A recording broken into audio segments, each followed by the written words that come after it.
قال رسول اللہ صلی اللہ علیہ وسلم یجاء بالرجل یوم القیامہ فیلقی فی النار۔ رسول اللہ صلی اللہ علیہ وسلم کا فرمان ہے، قیامت کے دن ایک شخص کو لایا جائے گا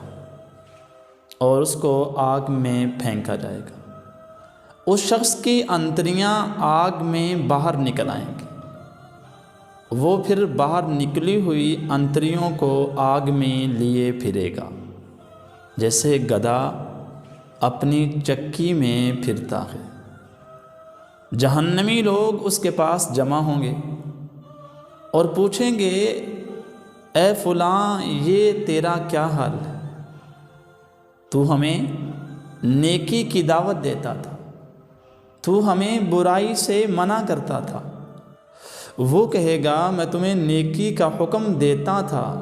لیکن خود نیکی نہیں کرتا تھا، میں تمہیں برائی سے روکتا تھا لیکن خود برائی کرتا تھا۔ امت مسلمہ کی جو سب سے اہم ذمہ داری ہے وہ ہے نیابت رسول صلی اللہ علیہ وسلم، کیونکہ نبی کے بعد اب کسی نبی نے نہیں آنا، تو پیغمبرانہ کام کو جاری رکھنے کے لیے اور رسالت کے فرائض کو انجام دینا مجموعی طور پر امت مسلمہ کی ذمہ داری ہے۔ اس لیے کوئی بھی نیکی ہے، آپ کسی کو نصیحت کرتے ہیں، کسی کو دین کی دعوت دیتے ہیں، کسی کو اللہ اور اس کے رسول کی بات بتاتے ہیں، سب سے پہلے آپ خود عمل کیجیے اور اس کا فائدہ بذات خود ہو جاتا ہے، لیکن جب دوسروں کو دیں گے، خود عمل کریں گے، آپ کی بات میں اثر ہوگا، آپ کی بات سننے کے بعد دل میں اترے گی، اس پہ لوگ عمل کریں گے، تو جہاں پر ان کی آخرت بہتر ہوگی، ان کے ساتھ ساتھ آپ کی آخرت بھی بہتر ہوگی۔ یہاں سوال ہو سکتا ہے کہ ہم دعوت دیں، ہمیں دعوت دینے کا فائدہ نہیں ہوگا۔ بھئی آپ دعوت دے رہے ہیں، اس دعوت کا فائدہ ہوگا، لیکن جس چیز کا آپ حکم کر رہے ہیں وہ بذات خود آپ نہیں کر رہے، اس چیز کا تو گناہ آپ کو ہوگا نا۔ مثال کے طور پر آپ نماز کی دعوت دے رہے ہیں،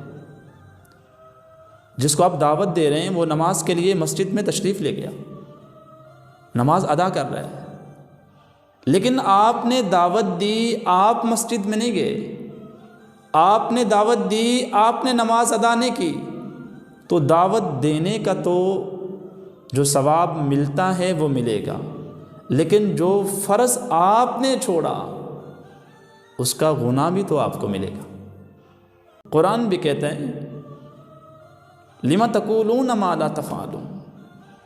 اے ایمان والو، تم وہ بات کیوں کہتے ہو جو کرتے نہیں ہو۔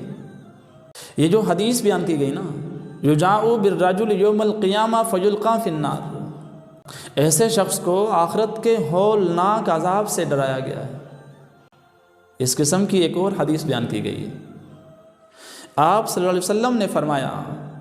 کہ میں نے معراج کی شب کچھ لوگوں کو دیکھا،